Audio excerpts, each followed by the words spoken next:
The volume of heroin shipped from Afghanistan along a network of maritime routes in East and Southern Africa has increased considerably in recent years.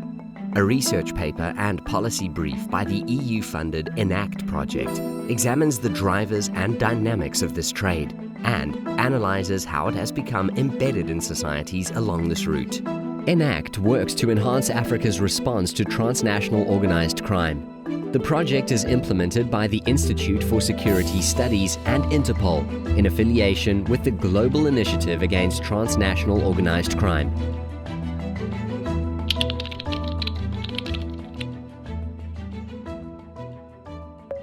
Since 2010, several large seizures of heroin by the combined maritime forces have confirmed that the East African coast is playing a significant role in the global heroin trade.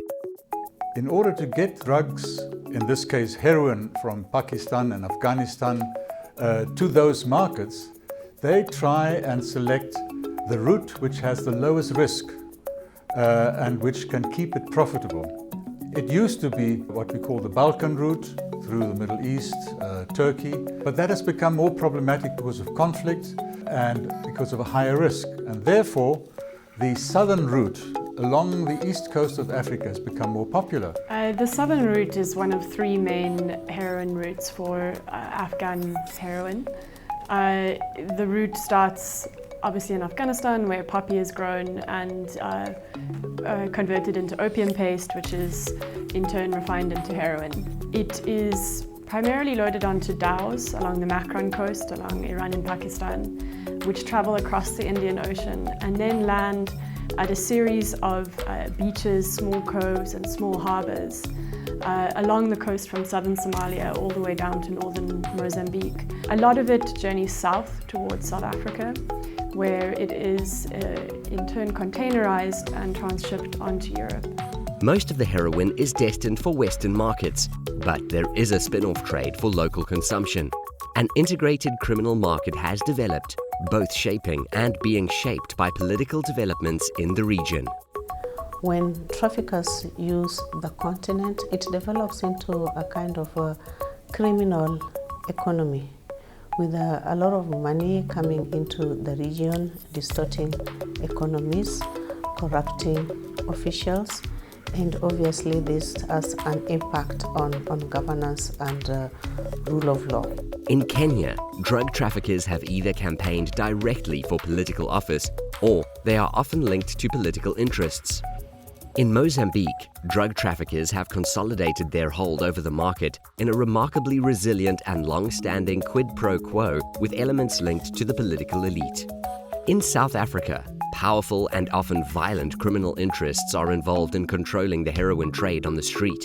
The consumer market here for heroin is large and growing, and this phenomenon is being driven by organized local and international networks. South Africa stands out as a major destination for heroin in Africa for a number of reasons.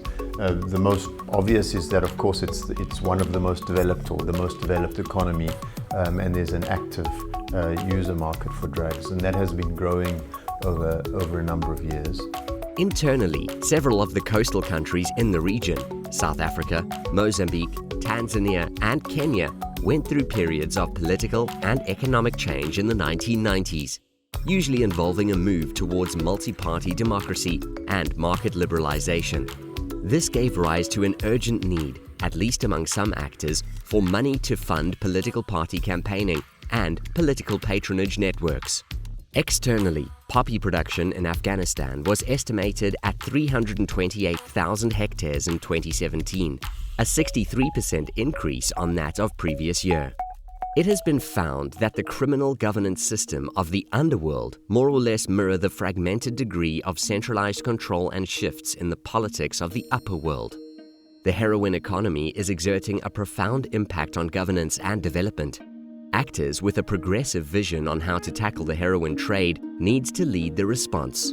The response has to be at a meta level, much more of a political and a regional and a cooperative one. At a lower level, of course, it requires community responses and it requires health responses to the challenges that people who use drugs face. Our strategies have to be much more far-reaching. We need to understand much more clearly the sets of steps that we need to take, and that requires cross-border cooperation. What does this mean for policymakers? It is clear that this is a regional criminal economy, which in turn demands a regional response. Exposing the extent of trafficking and its connection to politics in advocating for evidence and rights-based public health responses might just help to see the change needed. It is time to bring together actors along the East African coast to begin to counter the harmful impacts of the heroin trade.